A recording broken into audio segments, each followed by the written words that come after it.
Making a wrestling video game presents a unique challenge. How do you take a staged athletic contest and present it as an actual one? Some games succeed wildly, others less so. But if you play the old Nintendo Entertainment System, chances are the first good wrestling video game you played was Pro Wrestling. Pro Wrestling was part of the Black Box Sports series, along with other generically named titles like baseball, golf, and tennis. Unlike those titles, Pro Wrestling was not awful. In fact, it's a hell of a game for something that came out, Christ, 25 years ago? Anyway, it gets a ton of details right. Things are not only missing on later NES games, there are games on later systems that don't stack up. Let's take a look at the action. Besides the wrestlers, there's a referee who follows you around and drops down to count pins. There are two angry-looking announcers. There's a cameraman outside the ring following the action, plus a crowd that literally explodes when you win a match. What really makes the game are the unique characters.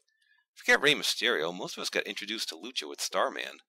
Why Chikara never stuck a student in that costume and teamed him up with the Super Smash Brothers for King of Trios, I'll never know. The Amazon is apparently a literal sea monster, and maybe Hydra's dad for all we know. But I thought Amazons were mythic female warriors. Maybe he's from the Amazon River?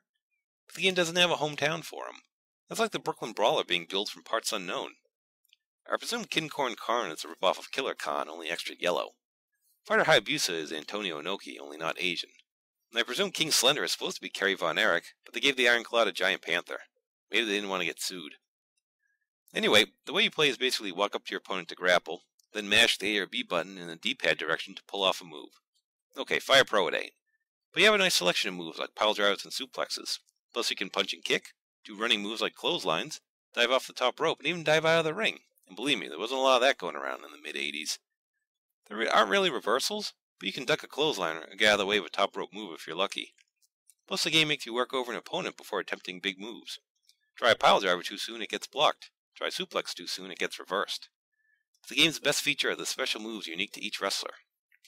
Everyone has one or two special moves, and for 4 of the characters, they replace regular moves in the repertoire. Starman doesn't do a clothesline, he does a flying cross chop. The Amazon doesn't do a pile driver, he has the outlaw choke. And after you do it, he insists to the ref he did nothing wrong. Awesome. King Slender and Fighter Hayabusa only have one special move, but they don't replace any other moves. For King Slender, he does a Roderick Strong-esque backbreaker, while Hayabusa's special move is jumping in the air and landing on his ass. Okay, actually it's an enziguri, but it takes a while to get the timing down. So you pick a character, and basically if you beat everyone else, you get a shot at King Slender for the VWA title. If you pick King Slender, the game makes you fight everyone twice, then you fight Giant Puma for the title. Why the extra 5 matches, I cannot say. If you defend your title 10 times, you fight Great Puma, who can do everyone else's special moves, and is a real bitch to beat unless you cheat with an NES advantage like I had to. Win and you get a screen congratulating you on being a dual champion. If you haven't played the game in a while, drop some weak points to revisit it. If you were born after the game came out, you may be put off by its simplicity and lack of online play.